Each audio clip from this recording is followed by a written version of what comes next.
This is part 27 of my series on my N-gauge model railway project. Previous parts covered the project from its inception, through the creation of the baseboard, selection and laying of track, building of scenic items, obtaining rolling stock, etc. The project is ongoing. Recent parts have also featured actual video running on the layout and a little more in this part. This part deals with adding a little spur with a goods shed beside Scraptoft Station. This is how Scraptoft Station in the corner of the layout looked at the start of this exercise.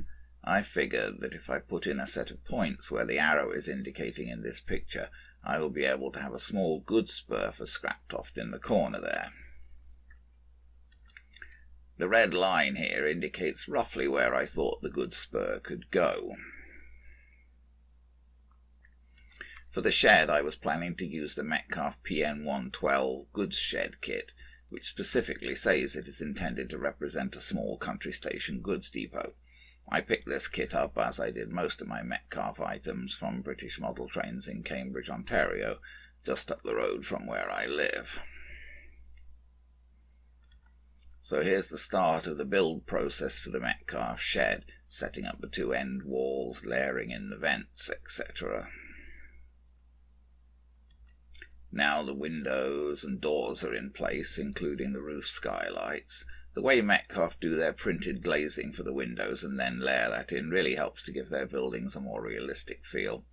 In front are the two support joists for the roof, ready to be folded double and then fitted. And here are those joists in place.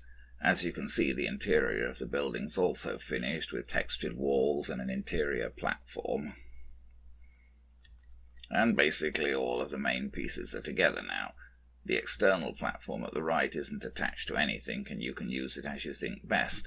I ended up putting it under the main loading door seen at center here, rather than where it is in this picture.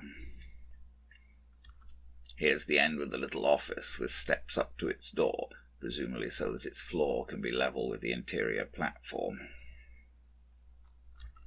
Here's a non-flash view of the loading door side.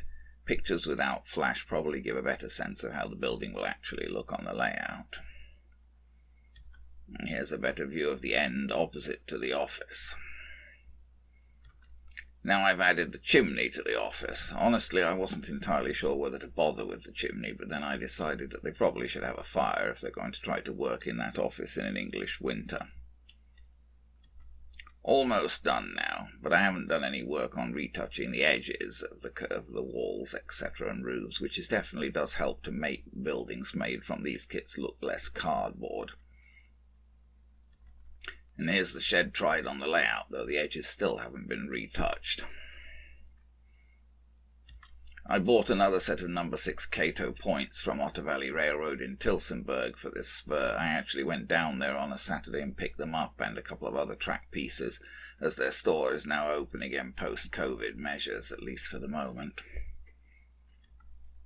And here we are testing with trains. But the edges of the cards are still not done.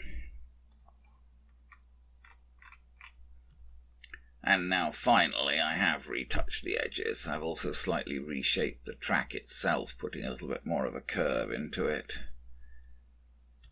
To get this spur to work, I had to customize a couple of pieces of the Cato track, otherwise due to the tight geometry I wouldn't have been able to make things fit onto the board. Both the straight and the curve on the main line, which connect to the points, had to have a little bit snipped out of them. See part 10 of this series for a detailed demonstration of the track snipping process. So here's the goods spur in its current state. That's an older model of a 3F Ginty tank loco that I picked up on eBay shunting the train. This logo was built from a kit, I guess, and whoever built it put things together in such a way that it goes in the opposite direction to every other loco that I have. That's to say, I have my controllers set up so that when I set them to forward, trains go clockwise, and everything does except this Ginty, which goes anti-clockwise on forward, meaning that you can't double head with it, because it tries to go in the opposite direction to every other loco, and it can actually collide head-on with another loco if they're on the same track. Anyway, now let's just have a brief look at video running with the new spur. Okay, I'm just going to see if we can have a quick look at the new goods spur here in video. We can persuade things to work. Of course, shunting things into a spur like this is rather delicate. So there's a fair possibility I'll mess it up.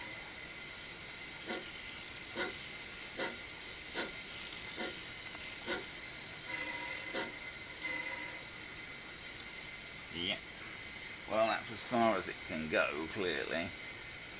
And even then, I think I think I managed to put the train into the bumper. So let's see if can I still get that train out again, or is he stuck?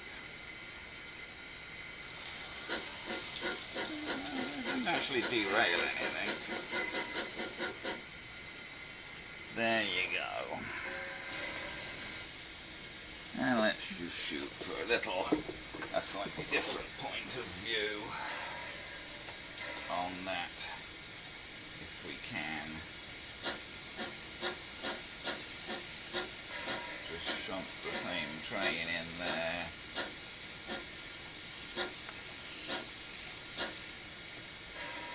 There you go. And I don't know, they do whatever they do, load their goods into the wagon, and then we pull it back out again.